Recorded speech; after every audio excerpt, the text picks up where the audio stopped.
Today I've just been pottering around in my fish house, tidying up, cleaning tanks, sweeping the floor, cleaning glass, so on and so forth. And it's made me realise that one of the reasons I really love keeping fish is it's almost a form of meditation. One of the nicest things is actually to come in here, have some peace and quiet. Even though it's actually quite loud, you can hear all my tanks going. There's a lot of water noise in here, but it all blends into one, into this kind of waterfall noise. And that is actually a really peaceful sound. What it allows me to do, and I'm sure most of the people that keep aquariums, it's not just about keeping the fish, although that is a massive part of it. It's about the relaxation and joy that it gives you. And I've only just realised that that's one of the major reasons why I keep fish. How funny. In other news, I have finally got some good growth going on my macroalgae. Now I know this camera isn't the best, but if I zoom in here, although there is still some diatoms and things going on, you can see, excuse the terrible camera quality, but around this area we have little pieces of macroalgae, and that is new growth. That is this algae here, Gracilaria mammillaris, and it must have sent out some spores at some point in the last week or so, but also it's growing on this power head, so it's obviously spreading throughout the systems, and that's brilliant because it means that my systems are maturing nicely.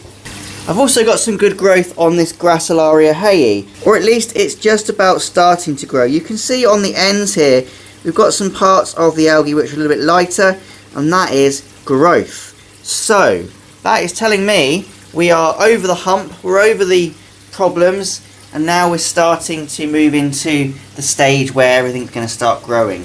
I really desperately need to get this Caulerpa prolifera growing because this will suck out a lot of nutrients from the water and sort of stabilise it.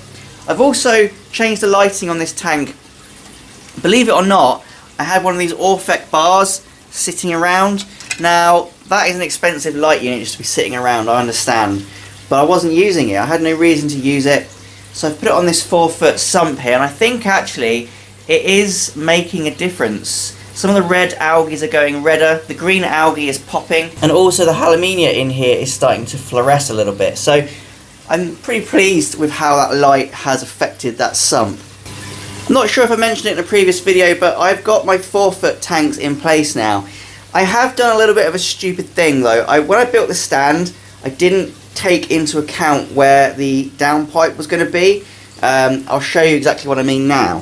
So that's the downpipe, that's the tank connector, and as you can see I haven't actually got a slot for it to go into, and that has resulted into this overhang here.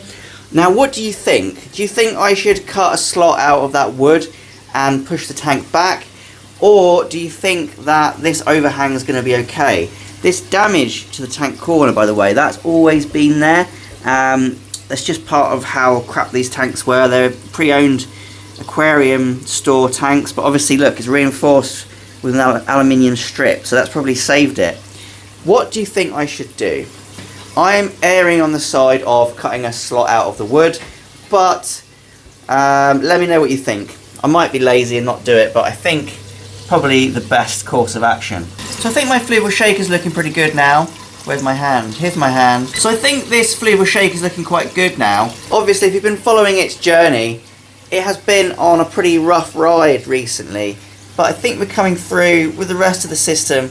We're coming through the rough ride and we're entering the period of recovery and growth, and I'm pretty happy with it. What do you think of my fish selection as well? There's nothing really in here that's too big and bolshy. The only big thing in here is this Tomini tang, but he's quite a peaceful little guy. The bullying that was happening at the start, that's all but gone now. I don't know who it was, but no longer are the fish getting nipped at or chased or any aggression, so they've all settled down really nicely. So I don't think I'll add any more fish in here for the foreseeable future. An interesting thing I've noticed is in this system, and it's about aquarium bugs like the gamma shrimp, copepods and things like that. A lot of people don't like them for some reason, but I'll show you a good example now of why you should embrace them. Let's take these two tubs here. They're on the same system. This tub is looking a little bit dirty, isn't it? Nothing huge, but it's looking a little bit dirty. This tub is looking a lot cleaner. Now, one of the reasons was, up until a day ago, there was a damsel in here to keep pests down, like flatworms and things. But I noticed in this one, without the damsel, it was actually a lot cleaner in terms of algae. And when I looked a bit closer, you can see that this tank's got lots of gamma shrimp in here. You can kind of see them. They're the little buggy things moving around. There's one there, you can see. So you can see them moving around in this tank, and there's a lot of them, including smaller ones and bigger ones, a big variety of little critters in here. And that's led me to strongly associate them with algae cleaning, because in this tank they were getting eaten by the damsel, and we have much more algae in this one. The same in this tank here. There is no fish and it's pretty clean, but in this one there are fish and it's fairly clean, but it's actually dirtier. So what I'm trying to say is, I think actually in macroalgae systems at least, you might be better off not having that many fish at all. Thought you'd like to see how my mollies are getting on as well, and as you can see there are loads of them now, and I really like them.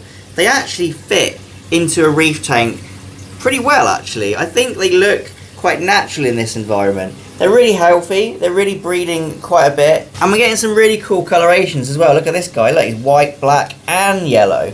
So I'm really happy with them. I'll leave it there, guys. Thank you for watching. I hope you've enjoyed this video. If you have, leave a like and also subscribe to my channel. Have a lovely day and happy fish keeping.